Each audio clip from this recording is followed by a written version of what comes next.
Welcome to SorWil Solutions, where we talk about what's going on in our community. I'm Joe Wilson, the CEO of SorWil Technology Solutions, and today my special guest is Harland Russell, member of LCDC. Thank you so much for being here. Really appreciate it. Can you tell us a little bit? We have so much to talk about, so I'm just jumping right into it. Sure. Tell us a little bit about you, what you do now, and your role in LCDC. Sure, absolutely. Well, a little bit about myself. Lifelong resident of Lansing. Okay. Short period of time in my very younger youth in St. Joe, but only a couple of years. But lifelong resident, served on the city council for about 16 years here in Lansing. Oh, wow. I didn't know that. Yeah. And so graduated high school here. My spouse graduated high school here. My kids graduated high school here. My father graduated high school here. So, okay. So you go back several decades. And so Dad, early on kind of impressed upon me the importance of being involved socially in the community and helping build communities. So that's always been important to me. So the whole family primarily is in insurance. Okay. Interestingly enough, father built a business here in Lansing for 50 years. I kind of straight away got into on the engineering side of things, had a real technical ability to work with computers and AutoCAD and things like that. So built a career over about 40 years, designing commercial industrial projects, retail, residential projects. Recently made a transition to Atlas Land Consulting in Baser here in Leavenworth County. Saw it as a really good opportunity to come back. One, to work with Andrea, who's the owner, who I've known since she was very young, and that team in an environment to really come back and make an investment in Leavenworth County. So been with them since March. What does Atlas Land Consulting do? So Atlas Land Consulting, we're a full service land surveying, engineering, and construction period services firm. So we do a lot of residential development, some commercial development. We wrapped up a medical office building project in Platte City recently, and then the whole gamut of survey services you could run. So working to build that out. Mm-hmm. About 18 months ago, we had about 18 employees. We're about 22 employees today. Okay. So we have a pretty aggressive business plan, but trying to get out and bring services to the communities in Leavenworth County and the people of Leavenworth County, where in the past they maybe had to go somewhere else to do it. Okay. So it's been a lot of fun so far. That's awesome. Actually, we use them. My son was looking at building a childcare center in Lansing, and we had them come out and kind of help us with the land survey there and in town center. And we opted not to do it because cost of materials today is outrageous. Right. And sometimes you're not going to get what you need to make the mortgage on the property. Excuse me. So you work with LCDC. Let's tell everybody what LCDC is, because what I find is if you're not in the business world, people don't really know what LCDC is. No, that's a great one. And I'll give a little bit of history too of how I got involved. So LCDC is Leavenworth County Development Corporation. Okay. They're an organization that is funded by currently 3 of the 4 communities in Leavenworth County. So Lansing, Leavenworth, Tonganoxie. We have historically received some funding from the county. The county's kind of drawing back from that, and I won't get into all the semantics of that, but we also have about, I think about 70, maybe that number's off. We bring in about $80,000 a year from private investors like yourself. Thank you.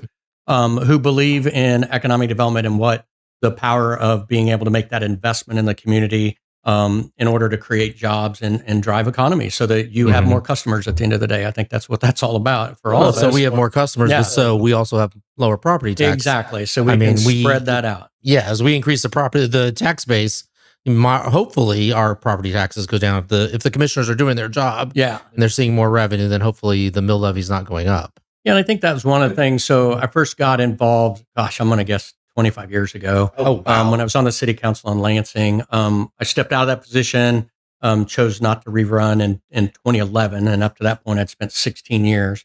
But in my early days on the council, there was an opportunity to serve on what's called the infrastructure committee at LCDC. And it was really all the public works officials and people. At the time, the Mid-America Regional Council has a rep that comes up to that meeting. They're a quasi-municipal entity that looks at economic development across the metro. And we get the gas company has had a rep there, electric company, other people that are kind of invested and understand the infrastructure needs of the county. And so that committee meets right now about quarterly. We had been meeting monthly, but quarterly to discuss all the investment that's being made in roads and sewers and things like that.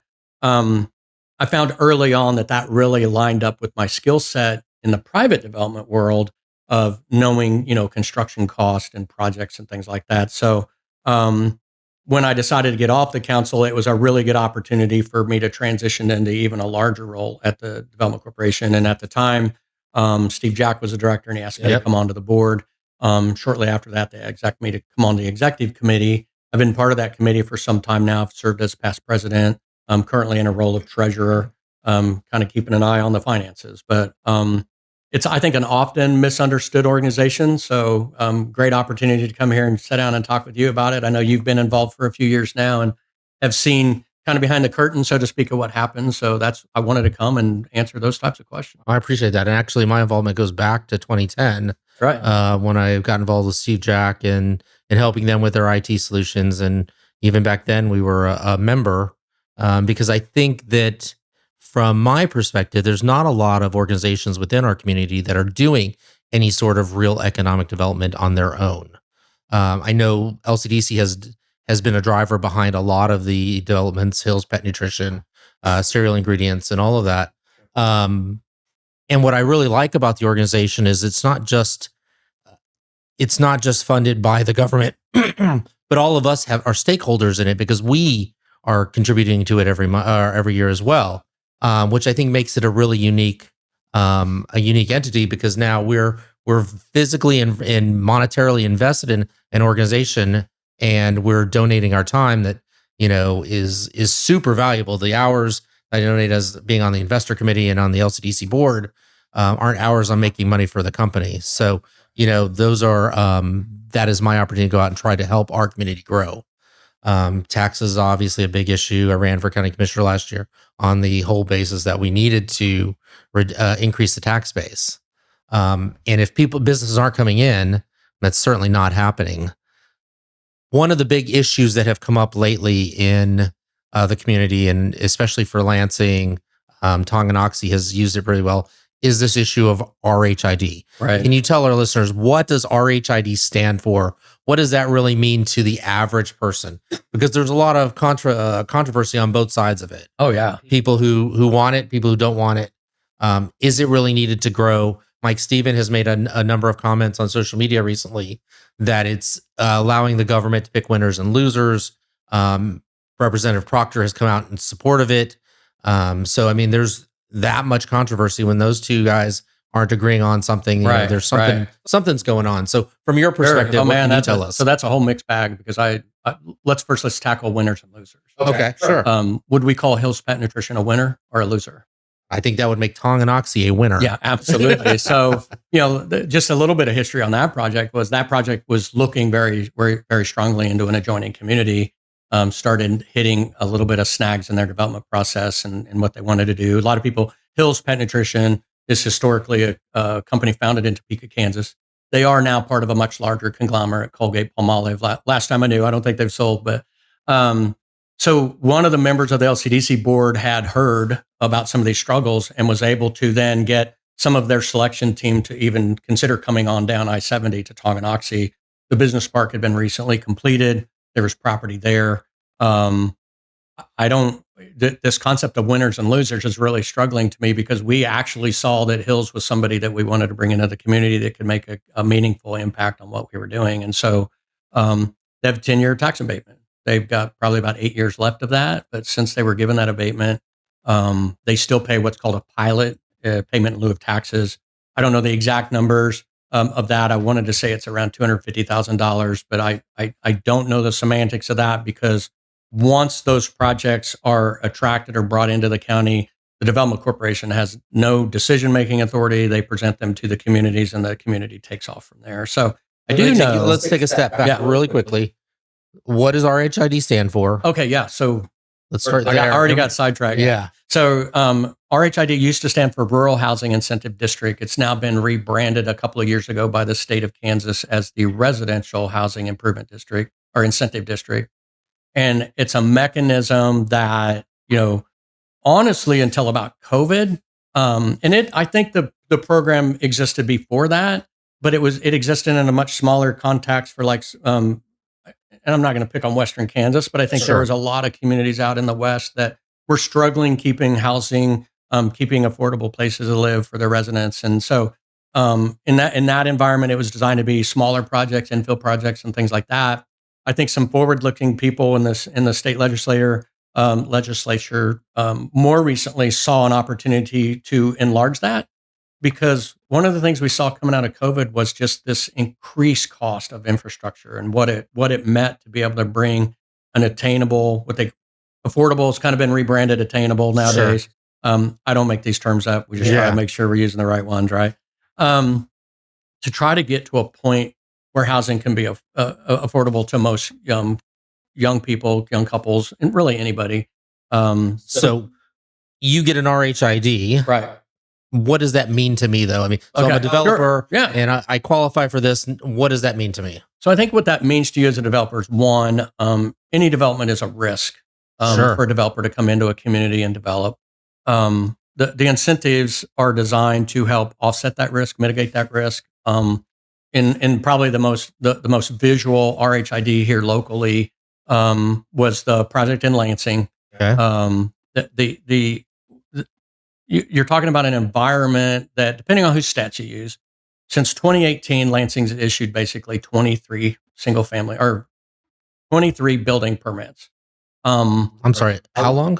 Since 2018, 23. So in 7 years, they've built 23 houses. 23 houses. To give you some context of that, okay. Since 2018, Baser, based on the same data that I researched, has issued 722 building permits. What's going on? 722 building permits. In Baser's defense, I think they've got they're bringing amenities to their neighborhoods. Okay. They've got a great location. Yeah. They are a bedroom community. They've been very definitive about what they're doing, and I think it's paying off for them. Now, that's not to say that Lansing and Leavenworth are. Leavenworth has similar numbers to Lansing. I don't remember the exact numbers. I want to say about 70 in the same time frame. Still, it's not a lot. But still a lot, or not a lot. So if you think of it from the context of a developer, and we talk about this sometimes in multifamily as well as single family, the multifamily equation is a lot easier to explain sometimes, because let's say you have a 100-unit multifamily building and it's going to cost you $50 million to build. Okay. I'm just throwing random numbers out here, but for the sake of conversation, if you can build that building is going to generally cost you the same amount of money to build in Lansing as it would be to build in Olathe, as it would be to build in Leawood. What the difference is that unit in Lansing might pay $2,500 in monthly rent rate. At Olathe, it might be $3,000, and in Leawood, it might be $3,500. Again, just random numbers, but that is what we see in the market. To make that project work in Lansing for the developer, there has to be some incentive to offset those costs. When we look at residential development, it's very similar. So we got to sweeten the pot for them. Yeah. We want them to pick us over Leawood or Olathe. Yeah. So we have to offer them something. So the theory is that when you're in a stagnant market, you're trying to do what you can do to get development to come. I was told one time, I saw a housing, I think you were at the same presentation where we saw a study on the Leavenworth County housing by a gentleman named Ross Vogel with Harland. I'm sorry, I don't remember their name. He was talking about the need that's in the market. And so you'd have to ask yourself as a developer, if you could go into, as a single family developer, if you could go to Baser right now and develop a project, you have a pretty good assumption based on the history and how quickly they're developing out and lots are coming on. You're going to have a pretty good understanding that you're going to be able to sell your lots to builders and with less risk than coming up into a market like Leavenworth or Lansing that have, issued 3 or 4 building permits.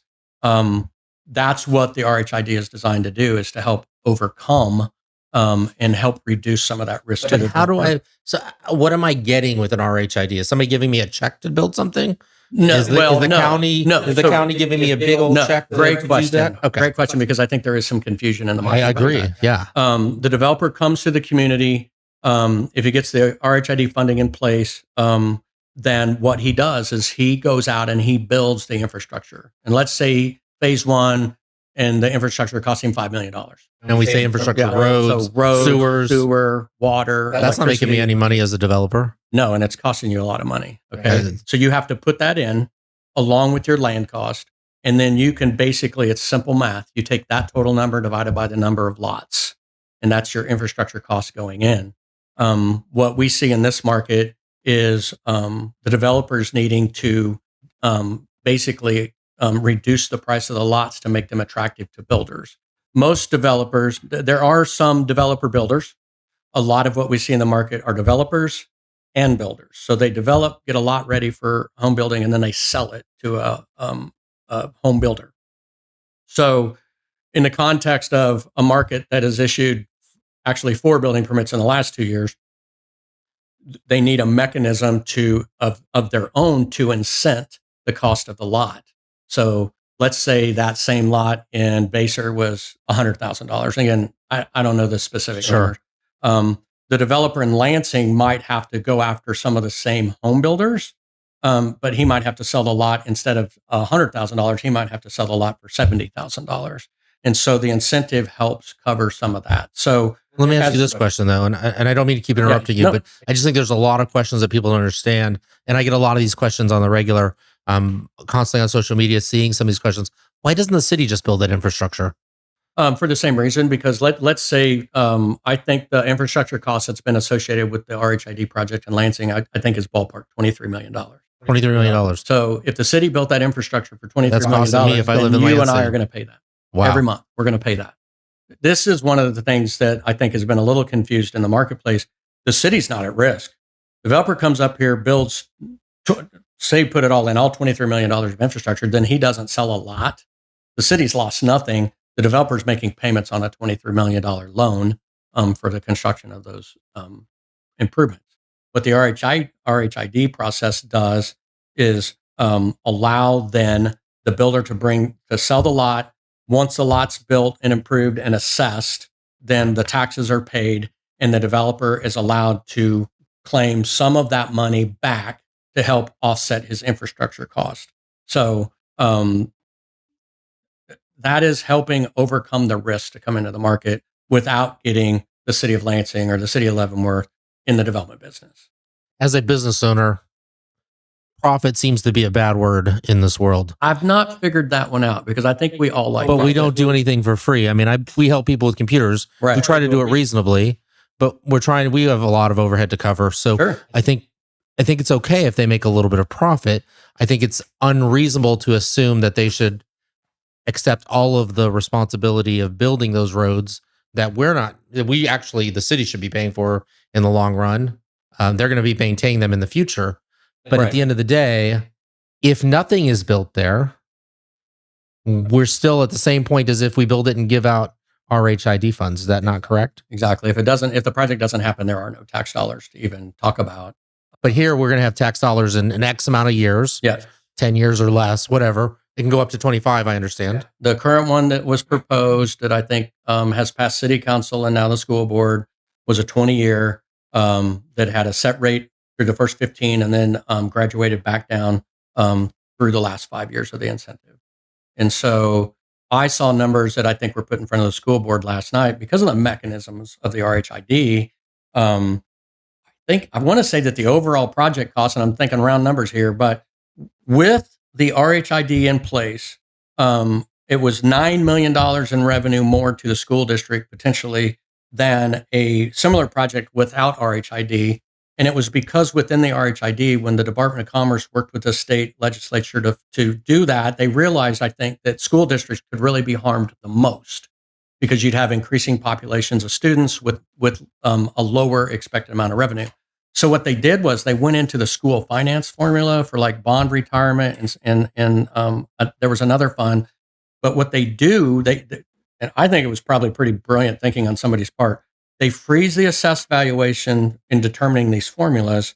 And then as the student population goes up, it changes the state aid formula. So Lansing's formula right now, I believe, is somewhere around 52% of every bond, what they call pre-15 debt. So the high school, I don't know which all buildings, but I want to say we have $35 million. And again, I'm not a school district guy, so I'm probably speaking a little out of turn. So I'm rounding my numbers off. But so that debt is currently being paid back at 52 cents on the dollar by the state of Kansas. So our taxpayers are paying 48 cents of those bonds. Okay. The mechanisms in place through the RHID allow that state aid formula as remember that the assessed valuation is frozen, but as the student population goes up, whether it becomes 150 kids, 200 kids, 400 kids, and I think it depends on what projections you look at, that state aid has the ability through the 20-year abatement period to climb from 52% to as high as 76%. So the state of Kansas paying 76% or 76 cents on the dollar. I haven't heard that number out in the public at all. And I think it would change a lot of people's perception of, oh, wow, this maybe does make a lot of sense for our school district. And so to that point, if you don't have the RHID, then the state formulas are probably actually starting to work against you because the assessed valuation is going up and the population increase of the kids is also going up. And I think that's why, at the end of the day, the RHID financing measurement or of the incentive tool makes so much sense to the school board. So the thing that I think that I saw in the community most recently is maybe not understanding all of the data that comes together. School finance is crazy. I don't envy any of our school board members. I've talked to a few of them through this process. I've learned way more about school finance than I care to. Yeah. But I'll tell you that it all began because when I first heard about RHID, I think I had the same negative connotations everybody did, because over my 40-year career, the incentives were always really pointed at that industrial to create those jobs. And you never really did incent residential. And I'm not going to say it's a brand new thing, but it was new to me. And I didn't feel like I was getting all the answers from some of the people that I was talking to. So I went out and I did my own research, and I found alarmingly very few school districts in the state that were turning these projects down. And when I saw this impact on the school finance formula, that's when I thought, okay, that's why these people are approving these things, because they make sense. One of the things I've heard. Go ahead. So ultimately, the other thing that's left out of the discussion is for gentlemen like you, you're going to have the potential for more customers. Sure. And I think that's one of the things that gets lost. Tim Vandal, who had an EDC summit in Tonganoxie last week. You were there. Yes, we did. I was there. Tim Vandal did a very good, I think, kind of an understated description of the people that say, oh, Lansing's doing fine. They're building all of this stuff. And to Tim's point, the Quick Trip, the Club Car Wash, the Harbor Freight, in light of basically no residential development, has barely kept them at even. And I think there was a lot of power in that statement, because it does look like Lansing's growing, but we had to have those caliber of developments. I imagine that car wash is cranking out sales tax like crazy. Oh yeah. I mean, all three of those businesses I would have to think are creating a lot of sales tax. But they're just allowing the city to keep pace. And I just got my proposed tax statement. It's up another 6 or 7% from last year. And I would like to get us in an environment where our taxes are, if nothing, just holding steady. I mean, I used to believe that we could maybe hope that our taxes go down. I don't know if we're living in the reality of that. I think if we don't utilize some of these tools, other communities will, and they will succeed. And if we don't, I don't understand. Commissioner Sieben made a comment recently about the market has spoken. Well, maybe so, but let's not set and wither away. Let's figure out what tools we can do to bring development to our community. So 3 things there that you said that I want to touch on. First, I think the thing that we overlook, and the opposition that I hear to this is going to be a burden on to our fire, police, EMS. The city is going to assume those costs, regardless of the development, and we're not getting anything in return. But the reality is the city is making the money in sales tax. Those people are shopping around here, eating around here. The city is making, or the schools are making money because they're getting paid for butts and seats, essentially. Mm-hmm. And the city's biggest part of the city's budget is actually sales tax, not property tax. We're not talking county here. We're talking in the cities, and the cities generally make a larger part of their budget is from sales tax. So I think that is often overlooked. And so that, as an opposition, I don't think is really very fair. I have one more point. Now I've kind of forgotten that. Well, to that point, let's think about an environment where, let's say we have, again, round numbers, 1,000 homeowners paying taxes.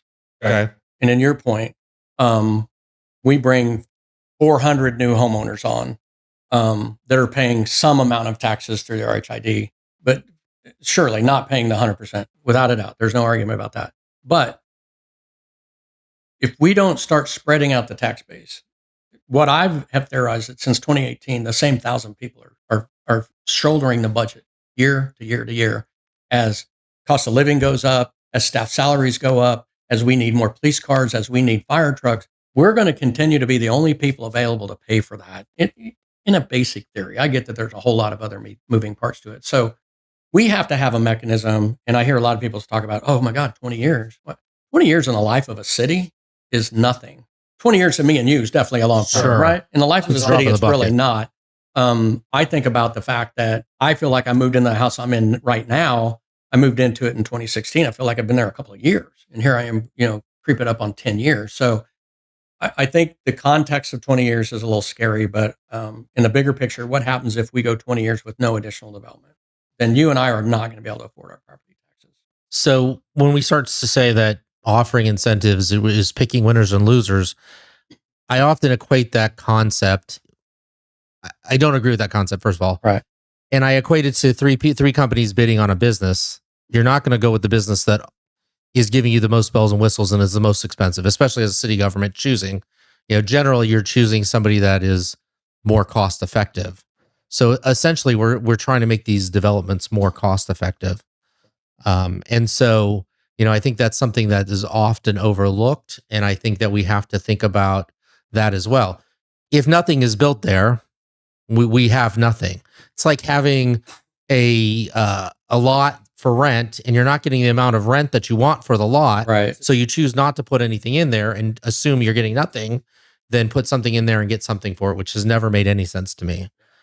Maybe there's some kind of big old formula for that where you're getting some kind of assistance for that. I don't know, but it just never made sense. I've seen businesses close up because they wanted X amount of dollars and were not willing to take any less. I mean, look at the Leavenworth Plaza. I mean, it had closed for months with nothing in there because they wanted X amount of dollars and never got it. And now we have this blight in our community that hopefully will soon be adjusted. That's a great thing to bring up. And because a lot of things that people don't think about is the region of what's happening regionally. I think there was just as if you start thinking about all the dynamics that might have played into the Leavenworth Plaza's demise.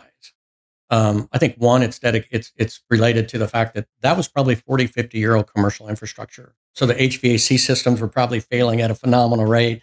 Then you have this little thing out southeast called the NASCAR track that pops up, and then all the development around that. And then even our own tax base that we'd always want to encourage people to shop at home, they're heading off and going to the Legends, or they're heading off and going to Zona Rosa, or more importantly, what happened in COVID. And I recognize that the plaza was gone long before COVID. COVID drew so many people onto internet commerce that had no intent. They always were happy going downtown or going across town and doing business. They were forced by COVID to go online and shop. And then it changed them completely, because once they got in the ecosystem, they're like, holy cow, I can order this in the morning, have it on the porch in the afternoon. So you have all of these complex variables at play that I think ultimately led to, COVID, certainly not in the Plaza's case, but aging infrastructure, other competition in the market. There's a reason why a lot of those businesses ask your zip code when you're checking out, because they're doing demographic projections on where they want to go. And so, yeah, I mean, as a community, you have to be counteracting that the whole way. I mean, I was on the council when Lansing Town Center was first underway, and we just got double whammied right out of the gate, because the next thing we know, the Legends is getting built. Mm-hmm. And one of the things I know from working with a lot of commercial clients, back then, one of my clients was Kohl's, knew the development manager in Kohl's very well. And this is another perception, is that if you just pick up the phone and call Kohl's or whoever and tell them to come to your community, they just on the corner. Chipotle, same thing. They just come. The hard reality is, and this will really point back to why economic development efforts are so important, is that the gentleman that ran the development decisions for the United States was headquartered at Kohl's in Menominee Falls, Wisconsin. He told me one day he was here in the market. We were doing some work at the previous firm I was at, doing some work for him. And I was on the city council at the time. I said, man, what would it take for you to bring a Kohl's to Lansing, Kansas? We got a development we're working on. And he goes, well, I just signed a contract to build one in Kansas City, Kansas, so probably not very well. And I go, really? And so at that point, it's about demographics. It's about overlapping circles. We all know where the Kohl's is in Kansas City, Kansas, and how close it is to Lansing, Kansas. So when you see surrounding developments occur, a lot of times you can just kind of check those off your list, because if you're not meeting that demographic need, you're not gonna attract that business. The other thing that he told me, and he motioned to me at lunch, he goes, I have a stack of proposals from communities this tall on my desk. And he says, out of this whole stack, I pulled these 3 out. And I go, yeah. And he goes, these 3 came and visited me. Oh, wow. And so that's one of the things I think we try to do on the economic development side, is meet people where they are. A lot of people ask, why are you in Los Angeles, at a site selector event? We're in Los Angeles because the site selectors that are working with businesses to get out of California, we're trying to give them an opportunity, and that opportunity to come to Kansas. And we've spent time in the Northwest and in the Southeast, and we can't sit in our office in Leavenworth County, Kansas, and expect them to come to us if we want to win and we want to succeed. And I think a lot of people don't realize, as part of LCDC, there's a lot of that is really built on relationships. And I know the county hired an economic development director. They paid him a 6-figure salary for over a year. I'm not trying to pick on the county right now, and garnered nothing from it. And they actually took money from LCDC for that, to pay for that position. I think they halved what we were getting at the time. But those relationships are just like you're talking about, calling people that working with people that want to work with you, and talking them into coming in to look at our community. But I think part of the other reason that people are against RHID is they just don't want it built in their backyard. And you told a really good story the other day at the forum about your conversation with somebody and that. Can you kind of just tell our listeners about that again? So remind me which story that was. Was that about if they want to move out, they need to move out farther? Well, yeah, and that sounds so kind of cold and callous, but when you've been in the development business so long, I always say that, one, if you can get to your house in the country on pavement, you probably haven't moved out far enough. And I'm not trying to be. Cities grow. Mm-hmm. Unfortunately, I always see. Let's change this up just a little bit too, because I see people all the time. It's like, oh, look at this beautiful creek in my backyard. Like, well, yeah, but the engineer in me says that thing's going to flood and put water in your basement. So I get that most people that have what their American dream is of their housing situation is what it is. And I don't discount that for anybody. Sure. I have a heart. I never like to see people displaced. But yeah, at some point, there's a growth pattern that occurs within communities, and you have to move out. And if you want to be away from that, I've had friends ask me about that. It's like, go out and find the most remote piece of gravel that you can and buy your property out there. Well, I don't want to drive on gravel. Well, then you're going to be in the city at some point. And I don't say that facetiously. It's just kind of the way it works as communities grow. But with that said, in that same context, somebody asked me, well, what if this project was in your backyard? Because my backyard is an undeveloped, or it's a current farm that's being leased out to a farmer by a developer that has every intention of developing it. And this person asked me, well, what if this project was in your backyard? And I said, I would go through the planning process.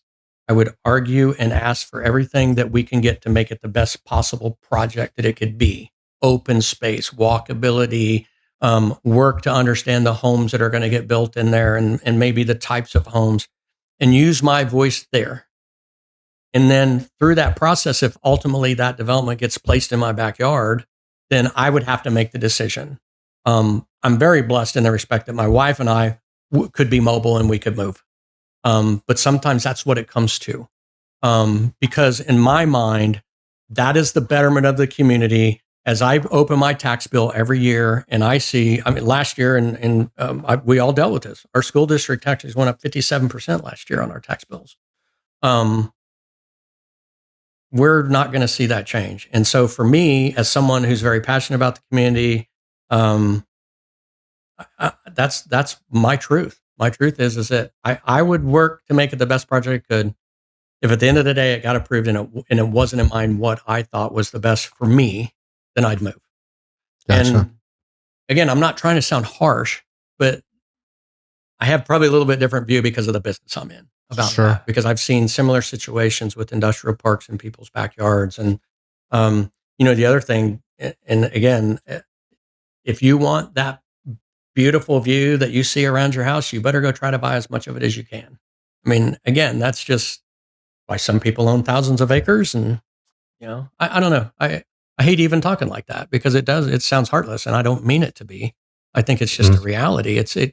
You could say the same thing about the cost of housing today. I hate saying that an attainable house costs $280,000 to $320,000. It seems ridiculous to me, but it's the reality. It's the truth. What was the cost of the first house you bought? $32,000. And where was that, in Lansing? It was in Leavenworth. So to that point, my wife and I got married. We were both Lansing High School graduates. What year was married this? Young, 86. 1986. Okay. We could not find a home we could afford in Lansing. Oh, wow. So we moved to Leavenworth. We bought a fixer-upper, a little 700 square foot post-World War home. There's a lot of them in Leavenworth. It was a little distressed. I had a technical ability to fix it up. So, we spent a lot of money in I guess it wouldn't have been Home Depot at the time. I'm trying to think where most of my building, probably Beverly Lumber, Lansing Lumber. But we worked over the 7 years that we owned that house to improve it, and almost got divorced putting the tile kitchen floor in. Wow. My wife, we lived through it. We were fortunate because I think we both had a technical ability. I've talked about this lately. And I think it's a positive societal issue, but we're raising a lot of young kids that don't have that technical ability because they are very smart kids. They're very, they can do things with computers and video and all of these other things, but they might not have an intimate relationship with a hammer. And so that forces those couples to go into a housing market, and they can't buy a $200,000 fixer-upper. I mean, that's the other thing commissioners talks about all the time. I found all these houses for $200,000. Where are they located? How much work do they need? Are they built to code? Are they safe? I mean, these are what our younger generation is dealing with, is that you can't just inherently say, go buy the $200,000 house if you don't have the ability. Or number one, could you imagine trying to hire contractors to improve a house like that to the standard that you might get in a brand new home? I think hiring a contractor today is hard because they're looking for the big dollars too. Yeah. Because it doesn't pay them very well to work on my small home. Right. Because they're not going to make as much as they could working on a big development. And I think that's sad. And I have staff that is younger, and I often feel for them, they're to buy a house is easily going to be, and I think we pay decent, but it's still going to be over $300,000. And that's just it's just not attainable. It's hard to stomach. It is, one of the things when you look at the Lansing demographics, more than 50% of Lansing's demographics based on Lansing's housing studies says that they can afford that house. And so it is what it is. I kind of hate where this has gone because I sound like such a bad guy, and I don't mean to, but these are harsh realities that we're living with today. And I don't know what the answer is. I know that there are answers that we're not gonna answer sitting at a table here in Lansing, Kansas. They're more national discussions, and I just don't know what that looks like. And it's sad because I do think, I told somebody the other day, I'm trying to think in 1986, my wife and I's combined income might have been $14-15 an hour, and we bought a $32,000 house. We were always proud that when we sat down and we paid all the bills every month, I can remember days literally having $20 and seeing that as a success, after we bought groceries and things like that. I understand that the younger generation has a different set of struggles, but I wish you and I could solve it, Joe. I really do. Yeah. And, hopefully, we can find a way working with the government entities around here. And I think the big problem right now, and I thought the forum was good in this regard, is it gave everybody a chance to get together, be in the same room and talk, whether I agree with the format, whether I agree with what we all talked about, but getting everybody in the same room, showing everybody that, hey, we're all in it to win it at this point, right? Exactly. We all want the same thing. Yeah. And maybe our tactics are a little bit different. Maybe our politics are a little bit different. But at the end of the day, we want the same things, even if we don't agree about how to go through it. And so I definitely commend our commissioner for attempting to get us to that. Absolutely. And it's, to see the political support that we had there. We had, Proctor was there, Gossage was there, Klemp was there, all Bueller was there. Yeah. They were all there because they're interested in helping us. I believe that. At least I hope that. And so maybe if we can all get on the same page, we can start rowing in the same direction. But I think it goes back to the fact that if LCDC is not doing economic development in Leavenworth County, who is? Right. It's man, that's $1 million question. I mean, it's you talked just briefly a little bit ago about the county hiring that position. One, having been in an elected official seat and worked with city budgets, I get it. I would tell you when I first got on Lansing City Council, I was going to come in and fix everything, right? We all do, right? And then you get the budget book, and I'm flipping through the budget book thinking, holy cow, this thing's accounted for down to the pencils, So I think a public perception looking in is that there's all this, corruption and waste, and I just don't see it locally. I mean, I respect so much anybody that wants to serve in an elected position today because it is an absolute thankless job. And I always try to remember that. I always try to also see that I wish we didn't have partisan politics at the local level, but we got to do a better job of getting back to the aisle. I mean, as a country, we've gone so far left and so far right that there's nobody left in the middle to do any work. And that's really where all the work gets done. So I just want to say that. I mean, we have a lot of amazing people that have been elected to office, and I understand the challenges. But we are living in a society of two things: instant gratification and social media, where you can say anything you want, whether you know what you're talking about or not, whether it's true or not. And then you can influence other people's opinions. So the problem with instant gratification is the development business is a long-term game. Sure. It's not, none of these things occur overnight. It's an investment of time. It's an investment of relationships, building relationships. We talked a little bit about, I used the term site selector earlier. So what a site selector does is Joe decides Joe builds widgets. Whatever your widget is, Joe builds widgets. Joe's existing widget factory is busting at the seams because he's doing really well. So he needs to build another widget factory that's 3 times as big. Joe knows that he knows a couple of things, whether his widgets require specific local labor or that Joe could go build widgets anywhere. So Joe goes, because Joe wants to continue building widgets day to day. That's what you got to focus on, right? Bottom dollar cost of what the widgets are and profit, right? And profit. So Joe will go in a lot, most of the time, and hire what's called a site selector that will go out and you tell the site selector, I got to be in Leavenworth County. I got to be in Kansas City. I got to be in the Midwest, or find me something anywhere in the United States. The site selector then goes out and brings properties back to Joe that says, this meets your criteria, this meets your criteria, this. And so you might shortlist 1,000 sites down to 50. And then you start digging in and say, okay, I don't really want to move to Indianapolis. I don't need to go to Chicago. Why don't you keep me in the Kansas City area?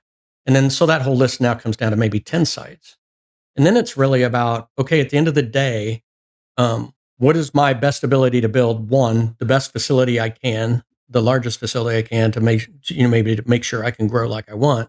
But more importantly, what do the tax structures look like between the Kansas side of the line and the Missouri side of the line? What's the labor force for, if I move my facility across Kansas City, am I still going to have that? Am I going to be able to build my labor pool? All of these things are factoring in to the point that you then come down to 1 or 2 sites, maybe 3, you go visit them, you meet with local EDC officials who then introduce you to city employees and things like that are on that part of in that decision-making process. This all goes back to the fact that if that site selector who's working for Joe doesn't know Lisa Hack, our executive director at LCDC, we're not even going to be considered. The site selector is not sitting around at his desk looking through a Rolodex of available properties across the country. He's calling people, he or she is calling people that they know and saying, what do you have? That's the piece that gets missed about why this whole relationship part is so important. And it's why we go to Los Angeles and go to a site selector event so we can meet 10 or 15 site selectors start developing a relationship with them, have our name in their Rolodex. So when they start looking for properties for their clients, we're at top of mind. So, well, I appreciate all that. We're going to kind of switch gears here. all right. I'm going to ask a few Harley Russell questions. Okay. So we get a little bit to know about you. Before we do that, before we go to the second segment, I just want to shout out. I try to wear a nonprofit shirt every taping, and we are wearing the Cruise for Life Foundation. Andy Burris was on a few weeks ago. #1 podcast for us. Right. I mean, he's at 175 views. A tearjerker if you haven't watched it. But he talked about his son and what he went through, and the foundation is supporting the fight against fentanyl. And so please, if you haven't considered giving or visiting, please visit the cruiseforlifefoundation.com and check out their website and see how you can help them. So now as I pivot to some questions for you, I've got 10 questions here. Uh-oh. I'm going to let you pick 4. Okay. From 1 to 10, and then I'll pick the 5th question. Okay. All right. So we'll start. I'll just let you pick them all. Okay, great. Okay. The one I always like to end with, I'm going to start with today. What is the best piece of advice you've ever gotten? From a very early age, my father instilled upon me that nothing is free. Nothing in life is ever free. And if you process through that, no matter how good the deal looks or how good something is, it's not free. Okay. All right. Your go-to spot in Leavenworth County for a great meal? Right now it's Friday nights at Tampico. My wife and I have a Friday night date night. We're early dinner goers. She gets off at 4:30. I get off around the same time frame. We meet up at the house. We jump in the car. We drive downtown. We've gotten to know the staff there so well. It's like family. And it's so funny because we will tell them when we're not going to be in town, just so they know something didn't happen to us. But yeah, definitely Tampico. A skill you wish you had, but you don't. Oh man. I work with wood as a hobby and refinishing furniture and things like that. And that's all thanks to a gentleman named Dan Mosier in the Lansing School District, who's my shop teacher coming through high school. I never took metal shop. I wish I could weld. I know that's kind of crazy. Sure. Maybe I could figure it out, but that's a skill. I've run across projects from time to time that require some metal skills, and I have none. So maybe that's a totally off the wall skill, but that's what it'd be for me. The most interesting place you've ever visited? Oh, most interesting place. Okay, kind of crazy, but again, I took up trout fishing about 8 years ago. Lake Taneycomo, which is the tailwater of Table Rock Lake in Missouri, down around Branson. A lot of people don't know, but it's world-class trout fishing. Okay. And my wife and I have been renting a home down there for several years, and we will be there next week. Just unplugging, getting away. I told my wife one time, I said, I came up from the dock where I fish, have a nice little private dock where I can fish. And I told her, I said, do you know what I think about when I'm down there fishing? She goes, no, what? I go, nothing. I think about nothing. So, final question. Okay. See one project happen in Leavenworth County. What would it be? Oh man. I'd actually like it to be 3 or 4 similar Hills pet nutrition projects for the communities of Leavenworth County because of the impact that they could have. I mean, whether it be like an entertainment type, Starbond type venue somewhere in the county, whether it be another great corporate client like Hills, that's where my heart's at. I mean, because at the end of the day, I say this all the time. We have something very special here in Leavenworth County. We're special people. I think we have amazing work ethic. I think our topography is great. I think our proximity to Kansas City and all the things you could ever want to do is there. But I also couch that in the understanding that, especially when you look at it from an economic development view, everybody in the United States has the same passion we have about our communities, and that's what we're up against. Okay. So yeah, I think that's. Yeah. Thank you for being here. I really appreciate having you. It was fun. It's been a fun discussion. Yeah. That's our episode of SorWil Solutions for this week. We look forward to visiting with Stacey Rogers, who's running for governor next week. Oh, Thank you very much. Thank you, Joe.